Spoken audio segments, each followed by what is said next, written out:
Hello everybody, this is Joel and welcome to As It Is Written. Today we're going to be talking about 1 Timothy 6:10, which says, "For the love of money is a root of all kinds of evil, for which some have strayed from the faith in their greediness and pierced themselves through with many sorrows." Let's get into this and see how it's constantly misquoted and misapplied. So let's dig into this a little and see what Paul was trying to tell us. Now, it is popularly quoted instead of "the love of money is a root of all kinds of evil." People will often just say money is the root of all evil. But is that true? Is money at the root of every evil? No. That's not what it says. It says the love of money is a root of all kinds of evil. Now, in the Greek, the phrase of all kinds of evil, that word can be used for all, but let's take a look at what it is actually talking about. First, let's get a little context. Going back to verse 6 in 1 Timothy 6, Paul says, "Now godliness with contentment is great gain, for we brought nothing into this world, and it is certain we can carry nothing out. And having food and clothing, with these we shall be content.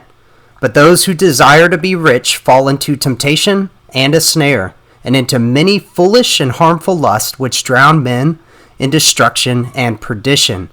For the love of money is a root of all kinds of evil, for which some have strayed from the faith in their greediness and pierced themselves through with many sorrows." Now here's what's going on here.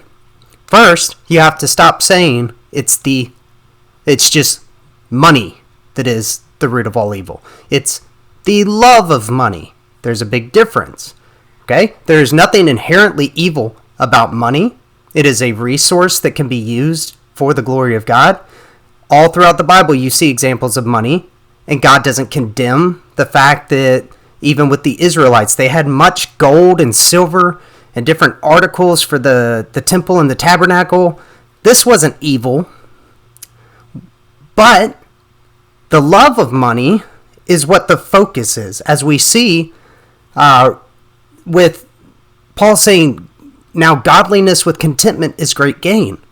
This is going beyond being content. You're not content. You want more.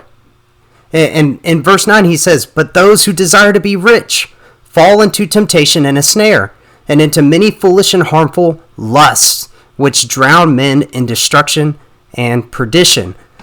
Now that we've established that it's not just money, but the love of money, there's another thing that we have to look at.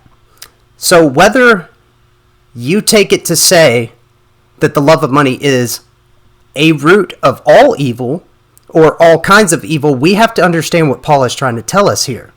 It's not to say that evil springs up from the love of money, okay? The original sin had nothing to do with money.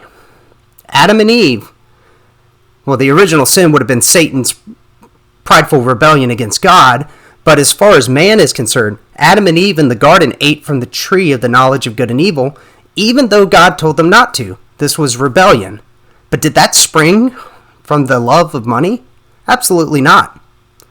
What this is saying is that when somebody has the love of money in their life, that root, that love of money, will grow to a place that produces all kinds of evil.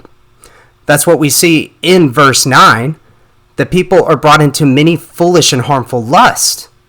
Now, just take a look at the world, and this is just factually true. People have murdered in the name of money.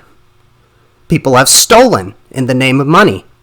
People have used their money to buy people off, to bribe people. People have used the love of money in order to seek power. They've used the love of money to satisfy sexual lusts. And this is just what comes out of the love of money. God does not want us to love money. Jesus even tells us that you cannot serve both God and mammon.